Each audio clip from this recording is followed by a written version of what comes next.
안녕하세요 여러분. 저희 질문다락방 이번 달 영상으로 돌아왔는데요. 이제 날씨도 따뜻해지고 여러분들 다양한 공간으로 많이 여행을 다니고 싶다라는 생각이 드실 거예요. 이 이야기와 더불어서 오늘 여러분들과 함께 나눠볼 주제는 바로 미래 공간 기술입니다. 미래 공간 기술이라니 뭔가 미래 공간이 어떻게 달라질까? 이런 질문들이 여러분들 떠오르실 텐데요. 오늘은 이 말로만 들어도 흥미로운 주제를 연구하고 계시는 카이스트 문화기술대학원 차승현 교수님과 함께 이야기 나눠보도록 하겠습니다. 카이스트 질문다락방. 교수님 안녕하세요. 네, 안녕하세요. 네, 학생들이 이제 교수님의 유익한 강연을 듣고 왔을 텐데 그래도 교수님의 간단한 연구 이력과 소개 부탁드릴게요. 네, 저는 지금 소개해 주신 대로 그 문화기술대학원에서 일하고 있는 차승현이고요. 제가 하는 연구들은 기본적으로는 미래 공간에 대해서 이제 예측하고 그리고 그런 예측된 공간 안에서 사람들이 어떻게 상호작용할지, 그래서 사람들에게 어떤 영향을 미칠지, 이런 것들을 이제 연구하는 사람입니다. 네. 그러면 공간 자체를 연구할 뿐만 아니라 그 공간에 있는 사람들이 어떻게 상호작용하는지도 연구를 하시겠네요. 네, 맞습니다. 왜냐면은 저희가 이제 공간 디자인 할 때 제일 먼저 알아야 될 것이 결국은 사람이 그 공간을 어떻게 활용하는지, 사용하는지거든요. 그러니까 예를 들어서 우리가 오피스 공간을 볼 때도 실제로 이 오피스 공간 안에서 미팅은 얼마나 일어나고 그리고 그 개인적인 업무 보는 시간은 얼마나 되고 그런 다양한 사람들의 활동들을 예측하고 특정하고 그것을 바탕으로 이제 공간 디자인을 해줘야 사람들의 어떤 기능에 맞춰진 그런 공간들을 제공할 수 있거든요. 근데 이제 더 나아가서 중요한 것은 그렇게 기능에 맞춰서 제공된 공간이 또 사람들에게 더 즐거운 공간 경험을 제공해야 되잖아요. 그래서 그렇죠. 왜냐면은 예를 들어서 어떤 사람들은 노란색을 좋아할 수도 있고 어떤 사람들은 파란색을 좋아할 수도 있고 다양한 사람들의 어떤 선호도가 있잖아요. 이제 그런 것들을 반영해가지고 공간 디자인을 해줘서 사람들이 더 즐거운 공간 경험을 할 수 있도록 이제 도와주는 역할을 하는 것이라고 생각하시면 됩니다. 네네. 그러면 혹시 교수님 오피스에 책상 놔두는 위치, 책장을 두는 위치도 다 그렇게 과학적으로 결정해서 두신 건가요?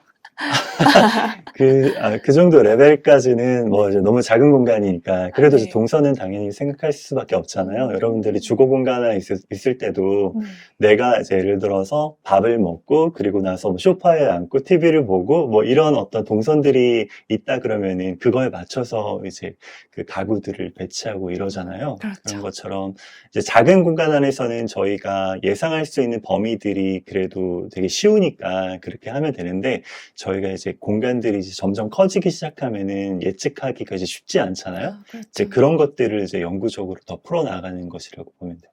네. 아까 또 말씀해 주셨던 것처럼 사람의 상호작용까지도 고려하신다고 하셨으니 네. 예를 들어 혼자 살던 집이 나중에 4명의 가족이 살던 집이 됐다라고 하면은 더 그 공간을 예측하기 어려워지겠네요. 그렇죠. 그러니까 예를 들어서 저희가 이제 기본적으로 아파트, 우리가 이제 많이 살고 있는 아파트를 보시면 30평대를 보면은 이제 방 3개에 아니면 보너스 룸 하나 해서 방 4개가 된다든지 그리고 화장실 2개, 그 다음에 거실, 그 다음에 부엌 이렇게 돼 있는데 예를 들어서 저희가 그 공간 안에서 실제로 한 명이 살 때는 그런 공간들이 필요가 없잖아요. 그렇죠. 그러면 이제 리모델링을 통해 가지고 실제로 물론 이제 어떤 구조벽을 그러니까 이제 힘을 지탱하는 벽을 부수면 안 되겠지만 다양한 형태로 이제 우리가 바꿀 수 있듯이 사람이 그 공간을 활용하는 형태에 따라서 공간을 이제 다시 만들어 줘야겠죠. 네. 그러면 이런 실제 공간뿐만 아니라 강의에서 말씀해 주셨던 것처럼 이제 LED 월로 저희가 실제로 작은 공간에서 아주 넓은 공간까지를 표현하게 되는 그런 기술이 많이 활용되고 있다고 하는데 혹시 교수님께서는 이런 기술이 나올 것이라는 것을 학창 시절부터 예측을 하셨는지 궁금해요. 예측은 당연히 좀 어려웠고 근데 이제 어릴 때는 그런 거 있잖아요. 그러니까 이제 우리가 날아다니고 신발에 그런 거 있잖아요. 신발에 무슨 바람 나와가지고 날아다니고 그런 거는 생각을 해봤는데 물론 이제 우리 공간 안에서 어떤 뭐 VR이라든지 이런 생각까지 못했던 것 같아요, 학창 시절에는. 근데 그래도 이제 고등학교 때쯤에는 그 매트릭스라는 영화가 있었잖아요. 그렇죠. 거기가 이제 다양한 공간들을 막 이렇게 돌아다니고 막 그런 이제 물리 법칙을 벗어난 막 그런 공간들을 돌아다니고 했잖아요. 그래서 네. 이제 그런 걸 보면서는 이제 그런 공간들이 뭐 있을 수도 있겠다라는 생각을 했는데 이제는 그런 것들이 저희 현실로 이제 다가오는 것 같아요. 그러니까 예를 들어서 저희 같은 경우는 이제 연구하는 사람이다 보니까 지금 당장은 어렵더라도 앞으로 10년, 20년 뒤를 보고 얘기를 하는 거잖아요. 네. 제가 아까 강연에 말씀드렸던 내용들도 지금 당장 우리가 그렇게 경험할 수 있는 거야 라고 한다 그러면은 그건 아직 아니에요 라고 말을 할 것 같아요. 근데 이제 저희가 연구를 하면서는 10년, 20년 뒤를 봤을 때는 이제 그렇게 점점 더 우리 일상에 다가올 것 같다는 생각을 하는 거죠. 그 이유가 뭐냐면, 예를 들어서 저희가 사람들은 이제 디자인을 얘기하면은 저기 그 변하는 공간들을 좋아하거든요, 실제로요. 그렇죠. 그 이유가요, 창이 있는 그 공간이랑 창이 없는 공간이랑 어떤 게 좋으세요? 저는 창문이 있는 집을 선호합니다. 당연히 창이 있는 네. 공간을 선호하거든요. 그 이유가 뭐냐 그러면은 실제로 창문을 통해서는 저희가 다양한 변화를 볼 수가 있어요. 예를 들어서 날씨가 변화한다든지 아니면 거기에 뭐 도로가 있다면 차들이 지나간다든지 사람이 지나간다든지 아니면 나무가 이렇게 날씨에 따라 가지고 낙엽도 떨어지고 나중에 풍성해지고 그런 변화를 볼 수 있단 말이에요. 그러니까 창문의 역할은 결국은 환기의 역할도 있지만 그런 변화하는 모습들을 볼 수 있는 것이란 말이죠. 근데 이런 LED 공간이라든지 그런 메타버스 공간에 의해서 우리가 다양한 형태의 변화하는 공간들을 볼 수 있게 된다 그러면 우리 이제 공간 경험이 상당히 변화하게 되는 것이죠. 네네. 저도 창문이 있는 집을 선호한 이유가 단순히 환기 음. 때문이라고 생각했는데, 실제 생각해보니, 이 창문 밖에 사람들이 지나다니는 것, 날씨가 변하는 것들을 되게 매일매일 보는 게 또 하나의 행복이었던 것 같아요. 네. 그래서 실제로 만약에 이런 기술들이 앞으로 더 발전되게 돼서 더 실제처럼 느끼게 되는 그런 순간이 온다 그런다면, 그러면은 우리가, 완전 작은 공간 안에 있더라도 그 공간을 창문들이 있어가지고 창문 밖에 어떤 자연환경들이 되게 다 나와 있고, 예를 들어서 우리가 막 성수동의 트리마즈에 되게 비싼 그런 건물이잖아요. 네. 근데 거기가 비싼 이유가 숲 강뷰잖아요. 숲도 있고 강도 보이는 뷰라서 되게 비싼데, 근데 우리가 예를 들어서 되게 막 어떤 뭐 예를 들어서 네. 완전 단칸방에 뭐 지하 어떤 그런 단칸방에 산다 그러더라도 이런 기술들이 발전하게 되면은 내가 트리마즈에 사는 것처럼 숲도 보이고 강도 보이고 그런 공간들을 연출할 수 있게 되는 것이죠. 네. 그러면 그런 공간이 되게 실제와 똑같아야 사람 눈이 난 여기 있는 것처럼 느낄 것 같은데 네네. 그런 실제처럼 보이기 위해서는 음. 사실 아직까지도 뭔가 많은 연구가 필요할 것 같아요. 네. 뭐 디스플레이 월을 설치한다고 해도 디스플레이에 대한 뭐 발열 문제라든지 혹은 우리가 컴퓨터 모니터를 계속 보면 눈이 피로해지는 것처럼 그런 여러 문제가 있을 것 같은데 네네. 혹시 그런 문제에 대해서도 활발하게 연구가 되고 있는지 궁금합니다. 네. 그러니까 우선은 이제 어떤 그 하드웨어적인 얘기들을 이제 떠나서 이제 제가 우선은 실질감처럼 느낄 수 있는 것이 어떻게 가능하냐 하면 결국은 사람은 이렇게 느낀다는 거잖아요. 느끼는 거는 결국은 우리의 감각을 활용해서 느끼는 것이고 그러면 이제 우리는 오감을 가지고 있잖아요. 근데 이제 오감을 이제 잘 만들어줘야 되는 거잖아요. 그러니까 예를 들어서 뭐 우리가 어떤 추억의 공간이 있어요. 근데 그 추억의 공간을 단순히 이제 메타버스로 들어가서 보게 됐을 때, 그럼 내가 실제로 그 추억의 공간에 갔을 때의 느낌을 그대로 받느냐 하면은 그렇지 않을 수 있죠, 아직까지는. 냄새도 중요한 것 같고 그쵸. 소리나 혹은 그쵸. 그 시기의 온도 같은 것도 저희 기억에 영향을 미칠 것 같아요. 맞아요. 예를 들어서 내가 뭐 항상 어떤 몸이 이렇게 좀 안 좋은 일도 있고 할 때는 뭐 한강에 가서 다리 밑에 가서 이렇게 가만히 앉아가지고 한강을 본다.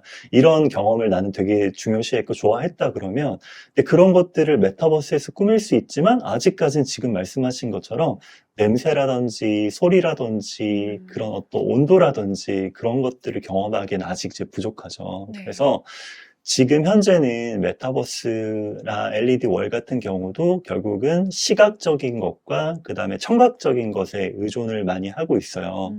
그렇지만 지금 여러 가지로 후각적으로 어떻게 사람들에게 더 실제감 있는 경험을 줄지, 그리고 촉각적으로 어떻게 더 실제감 있는 경험을 줄지, 이런 연구들이 지금 활발하게 지금 진행이 되고 있습니다. 그래서 그런 경험들이 점점 더 우리 어떤 메타버스라든지 LED 월을 활용한 공간 경험을 할 때 우리한테 들어오기 시작한다 그러면 더 실제감 있는 경험이 될 것 같아요. 그리고 지금 질문 주신 어떤 시각적인 경험이라고 또 생각을 해요. 그리고 또 감각적인 경험, 그러니까 온도에 의한 발열이나 이런 것들도 마찬가지로 예를 들어서 그 프로젝션을 활용한, 그러니까 막 이렇게 디스플레이, 영화관에서도 이렇게 영화관을 이렇게 쏘아줘서 이렇게 네. 해가지고 투사해가지고 빔 프로젝터 말씀하시는 해서 거죠? 네. 하잖아요.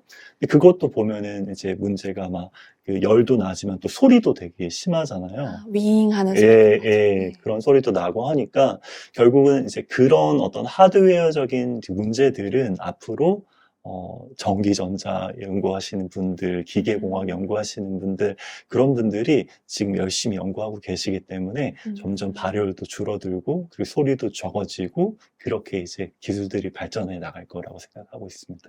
그러면 네. 실제로도 융합 연구를 되게 많이 진행하실 것 같아요. 아, 그렇죠. 그래서 이제 이게 제가 하는 연구가 결국은 건축이라는 것은 사람이 살아가는 공간이잖아요. 네. 그럼 살아가는 공간 안에는 결국은 모든 학문들이 결합된 것이라고 보시면 되거든요. 그렇죠. 네.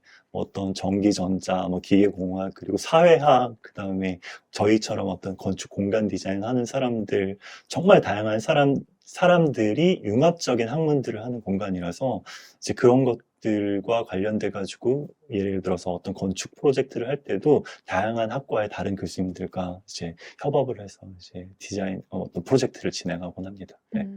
네. 그러면 이제 교수님께서 본인의 연구를 진행하시는데도 다른 분야의 지식이 있으면 더 도움이 되는 경우가 많으시겠네요. 아, 그렇죠. 그러니까 예를 들어서 예전에 그 다빈치 있잖아요. 네. 레오나르도 다빈치 같은 경우도 그 사람이 철학자이자 의사이자 건축가이자 이랬잖아요. 천문학자이자. 예, 천문학자이자 이랬잖아요. 그 이유가 건축하는 사람들은 그 많은 것을 알게 되면 이제 그런 건축을 할 때 내가 살아가는 공간들을 디자인할 때는 그런 지식들이 되게 큰 도움이 되거든요. 그래서 저도 이제 가능하면은 많이 공부하려고 하는데 물론 이제 뭐 아직 많이 부족하긴 하지만 네. 열심히 노력하고 있습니다. 네. 그 교수님께서 말씀해주신 것처럼 여러분들도 지금 학창 시절에 다양한 분야에 관심을 갖고 또 호기심을 가지고 다양한 질문들을 만들면은 여러분들이 나중에 어떤 분야를 연구하게 되던 간에 그 호기심들이 그 여러분의 질문들이 다 쓸모가 있으니까요. 여러분들이 지금 당장 여러분의 진로를 결정하고 그 분야로만 파는 것보다는 다양한 분야의 호기심을 가지고 질문을 만들어 주시면 여러분들의 미래 연구에 더 도움이 될 것이라고 생각합니다. 카이스트 질문다락방. 네, 이번 지식다락방에서는 카이스트 문화기술대학원 차승현 교수님과 함께 공간기술 활용에 대한 이야기를 나눠봤는데요. 교수님께서 마지막으로 학생들에게 남기고 싶은 말씀이 있다면 부탁드릴게요. 아, 네. 그러니까 방금 전에 이제 말한 것 중에 제가 이제 다양한 경험을 하려고 다양한 지식들을 쌓으려고 노력했다는 말씀을 드렸는데요. 특히 여러분들처럼 어린 나이에는 정말 다양한 경험을 하는 게 중요한 것 같아요. 그래서 여러 가지 경험하려고 노력하시고 여러 가지 다양한 분야의 책들 많이 읽으시고 그런 것들 바탕으로 다양한 상상을 하는 사람이 되었으면 좋겠습니다. 네. 네, 그러면 오늘 공간기술의 활용과 그 연구가 나오기까지의 그런 재미있는 과정 알아봤는데요. 여러분들 질문 더 많이 만들어주시고 친구들이 남긴 질문에도 여러분들이 상상의 나래를 펼쳐서 답변을 달 수 있는 그런 문화를 가지면 좋겠습니다. 그러면 저희는 다음 영상에서 만나 뵙도록 할게요. 창의적인 질문이 세상을 바꿉니다. 안녕!